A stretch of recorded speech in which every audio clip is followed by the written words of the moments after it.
Hey guys, Will Prowse. Today's video, I'm going to respond to an email I got this morning. I just woke up, and Taylor has a really good question. He wants to hook up his Energy Kodiak solar generator to not only his solar power system or a solar array on the roof of his vehicle, but he also wants to charge it with the vehicle charging system or his alternator. He wants to be able to plug in to both of them because here, I'm going to read his question right here. He says, customer service at Kodiak advised me that the 12-volt charger should not be plugged in unless the van's engine is running. Apparently, it does not have an internal sensor. Do you know of a charge controller that would accept solar and 12 volts that could be fitted with the Nutric terminal, which is what Energy Kodiak connects to the solar panels and other things, and plug into the Kodiak and is safe for lithium batteries?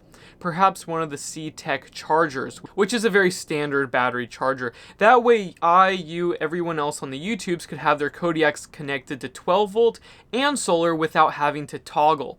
Any thoughts or insights on here would be of great value to me. And so there are some very interesting, tricky ways that we can use a regulator, a relay, and some diodes to make it so that they are separate, and when you turn the vehicle's ignition on, it will disconnect the solar array and it will connect only to the vehicle charging system.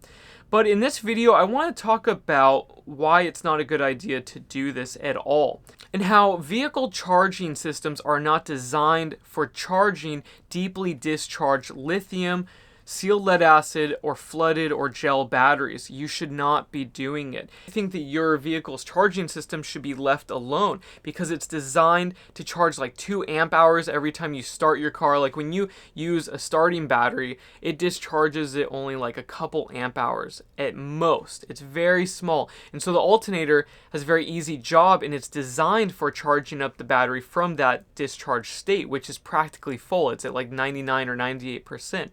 But what it's not designed for doing is charging up a big old battery system that's at a lower voltage. That's going to hurt your vehicle's charging system. If you have a boat charging system that runs at a higher voltage and it has a big beefy alternator that's capable of doing that, or you have like an audio system alternator and your vehicle can actually put out the rated amperage, and even if it says a 90 amp alternator, I remember when I had a Volkswagen, there was a guy that tested it and said none of these can put out 90 amps, and he was putting an amp meter on it and showed how much they can actually put out when they're in a trying to charge a deeply discharged battery where the resistance of the battery is low.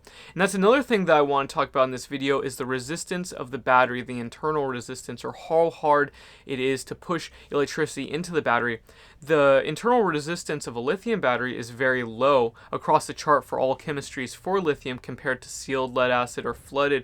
And flooded is absolute worse with charge efficiency and internal resistance. So that means if you connect your lithium battery to a vehicle charging system, it's going to be very easy to take all the amperage that alternator can put out. It will be at like maximum value because most 100 amp hour lithium iron phosphate batteries can take like 100 amps input maximum. Some of them are rated around 60 amps. It really depends on which one you buy, but 100 amps is very typical to see. And if you do that, you're going to hurt your vehicle's charging system, and that's for quite a few factors. If you have an older alternator, it's going to stress the voltage regulator. If you have a newer one, it can stress the brushes or something else. It's just not made to do that. And if you want more power, you should get a larger solar array. Another thing to mention about the Energy Kodiak that I didn't mention earlier is that the voltage coming from your roof, from your solar panels, is different than the voltage coming from your alternator. The alternator is at like 14.5 volts, and the solar array is going to be at an open circuit of like 20 to like 30 volts, depending on which solar panel manufacturer you buy from and how many cells are arranged on that solar panel, and lots of other factors.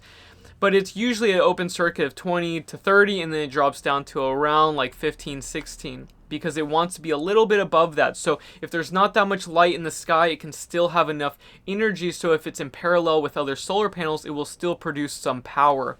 And so the reason that we need to know this is that when you connect the solar array and the vehicle charging system together in parallel, you can cause problems, because if you put 16 volts through your starting battery on your vehicle, you are definitely going to cause problems. And we can all get around this by using diodes and using regulators and by using a nice little relay that's strapped to your ignition. Absolutely, we could design a whole circuit that is capable of doing this. But at the end of the day, I do not advise it because it's not designed for doing that.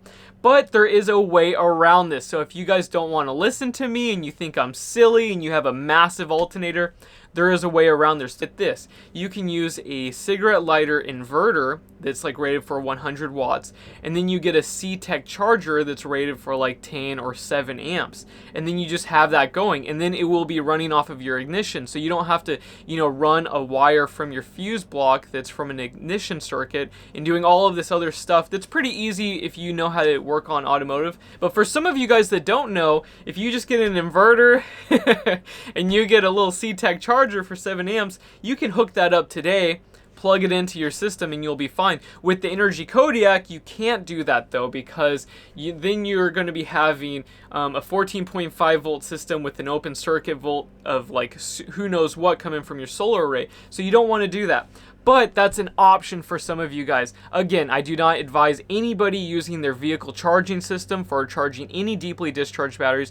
Some people with old flooded batteries that have a higher internal resistance, they could safely charge their batteries for like a year or two before they had any vehicle charging system problems. And so some of you guys can get away with it and think, oh yeah, my vehicle comes with a massive solenoid or a switch and I just flip it on and then my alternator charges my battery bank. And this RV has that too, but I always disconnect it whenever I get a vehicle that has that. If you have some crazy stereo audio system and you have a separate battery and you have some diodes and you have a regulator and everything's wired to the ignition circuit, sure, you don't have to listen to me, I totally understand. But for most of you guys that don't know what you're doing, I wouldn't do it, and if you really are desperate, get that inverter with the C-Tech charger, and that would work, alright? It wouldn't damage it that bad. You could get away with like 3 to 5 years without any issues. So yeah, I hope this video helps, and let me know if you guys have any questions or comments or concerns, and if you think I'm totally wrong, please let me know in the comment section, and I'll talk to you guys later. Bye.